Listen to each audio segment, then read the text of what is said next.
రుద్రవరంలో బయటపడ్డ నారాయణ గతం. చక్రి తల్లి గురించి గతం తెలిసి షాక్లో కుటుంబ సభ్యులు. ఇప్పుడు మహాలక్ష్మి ఏం చేస్తుంది, పొదరిల్లు సీరియల్ రాబోతున్నటువంటి ఎపిసోడ్స్లో ఏం జరగబోతుంది అనే విషయాలు టీవీలో కన్నా ముందుగా తెలుసుకోవాలి అనుకుంటున్నారా? అయితే వెంటనే ఛానల్ని సబ్స్క్రైబ్ చేసి పక్కనే ఉన్న బెల్ ఐకాన్పై ట్యాప్ చేయండి. అప్పుడే మేము పెట్టే ప్రతి వీడియో కూడా నోటిఫికేషన్ రూపంలో మీ వరకు వస్తుంది.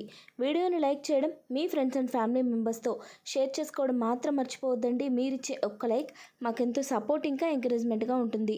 ఫ్రెండ్స్, దయచేసి ఛానల్ని సబ్స్క్రైబ్ చేసుకోండి. నారాయణ ఎంత అడిగినా కూడా వాళ్ళ సొంత ఊరు ఏది, కులదేవత గుడి ఎక్కడ ఉంది చెప్పకపోవడంతో మహాలక్ష్మి, చక్రి ఇద్దరూ కూడా వాళ్ళ అత్తయ్య పెద్దనాన్న దగ్గర నుంచి ఆ విషయం తెలుసుకోవాలని స్వామీజీని పంపించి నాటకం ఆడతారు. ఇక వాళ్ళ పెద్దనాన్న కూడా రుద్రవరం తన సొంత ఊరని, అక్కడ ఉన్న కులదేవత గుడిలోనే మొక్కు తీర్చుకోవాలి అని చెప్పడంతో చక్రి చాలా సంతోషంగా ఆ విషయాన్ని మహాలక్ష్మికి చెప్తాడు. ఇక మహాలక్ష్మి అందరినీ కూడా ఒప్పించి రుద్రవరానికి బయలుదేరుతుంది.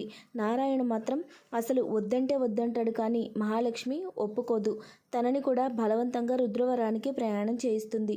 ఇక నారాయణ దారిలో చాలా టెన్షన్ పడుతూ ఉంటాడు. అక్కడికి వెళ్ళిన తర్వాత ఏం జరుగుతుందో ఏంటో, అక్కడ వాళ్ళందరూ మాటలు విని నా కొడుకులు నన్ను ఏమనుకుంటారు, నా గురించి ఎలా రియాక్ట్ అవుతారు, వాళ్ళు బాధపడుతుంటే నేను చూడలేను. ఇప్పుడే ఇక్కడ ఎన్నో మాటలు పడుతూ మేము బతుకుతున్నాము. ఇప్పుడు అక్కడికి వెళ్ళి నా భార్య పుట్టింటి వాళ్ళ ముందు నా బిడ్డల్ని ఎలా నుంచోపెట్టాలి, వాళ్ళు ఎలా రిసీవ్ చేసుకుంటారు, వాళ్ళకి ఎటువంటి మాటలు అంటారు అని నారాయణ అయితే చాలా కలవరపడుతూ ఉంటాడు. బాగా ఆలోచించి ఇక ఏదైతే అదైంది, ఇక జరిగేదాన్ని నేను ఆపలేను. అక్కడికి వెళ్ళి మొక్కు తీర్చుకుంటే మాధవ జీవితం బాగుపడుతుంది, మా ఇంట్లో సంతోషాలు వస్తాయి. ఇక ఆ ఒక్కటి అనుకొని బయలుదేరదామని చెప్పి నారాయణ కూడా సైలెంట్గా ఉండిపోతాడు. ఇక వెళ్ళే దారిలో ప్రతి ఒక్కరూ కూడా ఏదో ఒకటి మాట్లాడుతూ ఉన్నా నారాయణ మాత్రం ఏమీ మాట్లాడకుండా సైలెంట్గా ఉండడంతో మహాలక్ష్మికి అనుమానం వస్తుంది. ఈయన ఖచ్చితంగా మా అందరి దగ్గర ఏదో దాచిపెడుతున్నాడు, అదేంటో కనుక్కోవాలి అని చెప్పి మహాలక్ష్మి నిర్ణయించుకుంటుంది. నారాయణ మాత్రం ఎంత అడిగినా కూడా ఏమీ చెప్పడు. ఇక మహాలక్ష్మి అక్కడికి వెళ్తే అదే తెలుస్తుందిలే అని చెప్పి సైలెంట్గా ఉండిపోతుంది. ఇక అందరూ కూడా రుద్రవరం చేరుకుంటారు. వాళ్ళతో పాటు మనీషా కూడా వస్తుంది. తన బావ నుంచి పెళ్లి తప్పించుకోవడానికి మనీషా అయితే మహాలక్ష్మి వాళ్ళ ఇంటికి రావడంతో మహాలక్ష్మి మనీషాని కూడా వాళ్ళతో తీసుకొని రుద్రవరానికి బయలుదేరుతుంది. ఇక మనీషా కూడా వాళ్ళందరితో కలిసి చాలా సంతోషంగా రుద్రవరానికి వస్తుంది. ఇక బన్సీ అయితే మనీషా తన ఇంట్లో వాళ్ళు ఎంత చెప్పినా వినకపోవడంతో ఇక తన సంతోషమే ముఖ్యం అనుకొని తనని కొన్ని రోజులైనా సంతోషంగా ఉంటుందని మాధవ వాళ్ళ ఫ్యామిలీతో రుద్రవరానికి పంపిస్తాడు. ఇక ఇదిలా ఉండగా మనీషా ఎక్కువగా మాధవని చూస్తూ నవ్వుకోవడం, మాధవని తన భర్త కావాలని కోరుకోవడం తన కళ్ళల్లో కనపడుతూ ఉంటుంది. అదంతా కూడా మహాలక్ష్మి గమనిస్తుంది.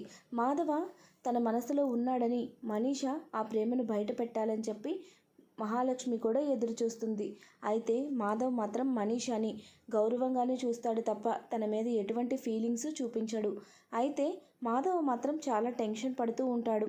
ఇప్పుడు ఆ ఊరు వెళ్తే అక్కడ ఎలా ఉంటుందో ఏంటో, పరిస్థితులు ఎలా ఉంటాయో, అక్కడ పూజ కార్యక్రమాలు అంతా కూడా త్వరగా పూర్తి చేసుకొని ఇంటికి తిరిగి వచ్చేయాలి, ఎటువంటి సమస్యలు రాకుండా చూడు భగవంతుడా అని చెప్పి భగవంతుడిని కోరుకుంటూ ఉంటాడు.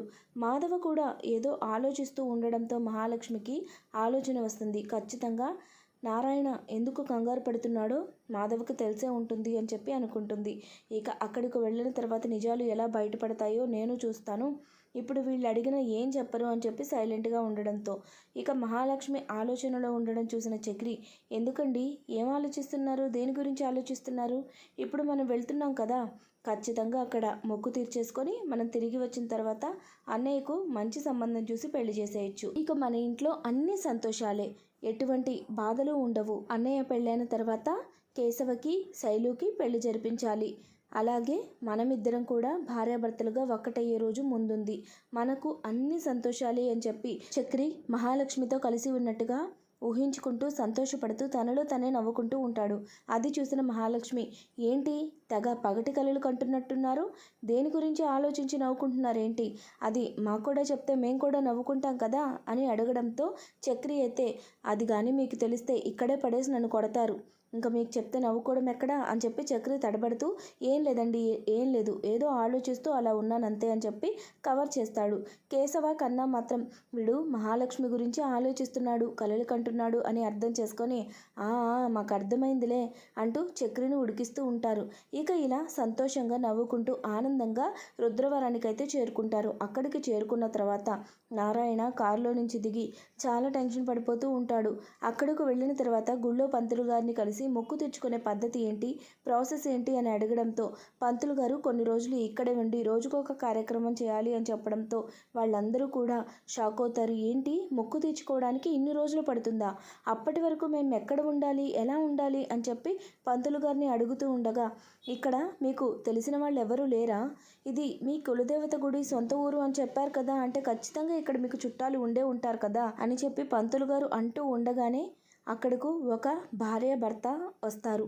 వాళ్ళని చూసిన నారాయణ, ఏంటి వీళ్ళు అనుకోగానే ఊడిపడ్డారు, ఇప్పుడు కానీ వీళ్ళ కంట పడ్డాము అంటే ఇక వీళ్ళు అనే మాటల్ని భరించలేము, ఇక అందరి ముందు కూడా నిజాలు బయటకు వచ్చేస్తాయి, నా భార్య గురించి తన పుట్టిల్లు గురించి తెలియకూడదు, ఈ ఊరికి మాకు సంబంధం ఉండకూడదు అనుకున్నాను, ఇప్పుడు వీళ్ళే మా ముందుకు వచ్చి నిలబడ్డారు అని చెప్పి నారాయణ చాలా కంగారు పడిపోతూ ఉంటాడు.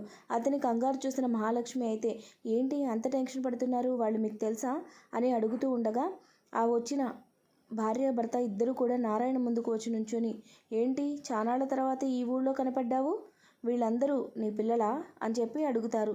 దానికి నారాయణ అవును అని చాలా కోపంగా సమాధానం చెప్తాడు.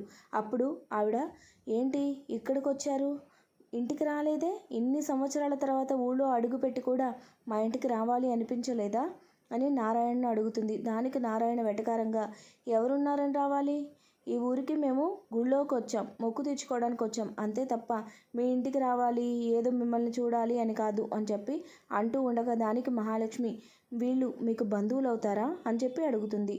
అప్పుడు ఆవిడ, అవునమ్మా, నేను వీళ్ళకి బంధువునే, వీళ్ళ అమ్మ తరపు బంధువులం అని చెప్పి చెప్తే దానికి మహాలక్ష్మి, మేము ఈ గుళ్ళో మొక్కు తీర్చుకోవడానికి వచ్చాం, ఇక్కడ కొన్ని రోజులు ఉండాలి అని పంతులు గారు చెప్తున్నారు, ఇక్కడ మేము ఉండడానికి ఏదైనా ప్లేస్ దొరుకుతుందా, రూమ్స్ కానివ్వండి అద్దెకి ఇలా దొరుకుతాయా అని చెప్పి మహాలక్ష్మి అడుగుతూ ఉండగా, ఏంటి ఇక్కడ దాకా వచ్చి పరాయి వాళ్ళలాగా బయట ఉండడం ఏంటి, మీరు మా ఇంట్లోనే ఉందరు కానీ రండి అని చెప్పి అంటూ ఉంటుంది. అప్పుడే అక్కడికి వచ్చిన మాధవ చక్రీల మరదలు తన భర్త అయితే, మిమ్మల్ని చూసి చానాళ్ళు అయిపోయింది, ఎప్పుడో చిన్నప్పుడు చూశాను, మీరు నాకు బావే కదా అని చెప్పి అడుగుతూ ఉండగా దానికి మాధవ అయితే, ఆ అమ్మాయి ఎవరో గుర్తురాక ఏమీ మాట్లాడకుండా అలానే చూస్తూ ఉంటాడు.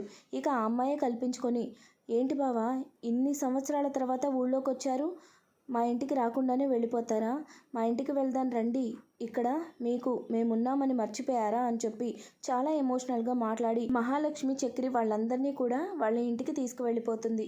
ఇక ఆ ఇంటికి వచ్చిన తర్వాత ఇంటిని పరిస్థితులను అన్నీ చూసి మహాలక్ష్మి అయితే చాలా సంతోషపడుతుంది.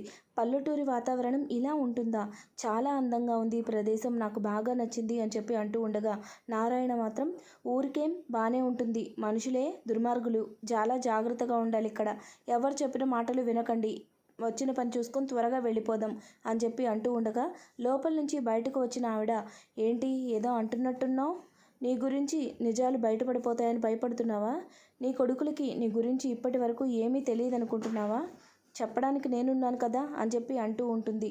ఈ విధంగా పొదరిల్లు సీరియల్ రాబోతున్నటువంటి ఎపిసోడ్స్లో అయితే జరగబోతుందండి. వీడియో నచ్చినట్లయితే తప్పకుండా లైక్ చేయండి, ఛానల్ని సబ్స్క్రైబ్ చేసుకోండి. Thanks for watching friends.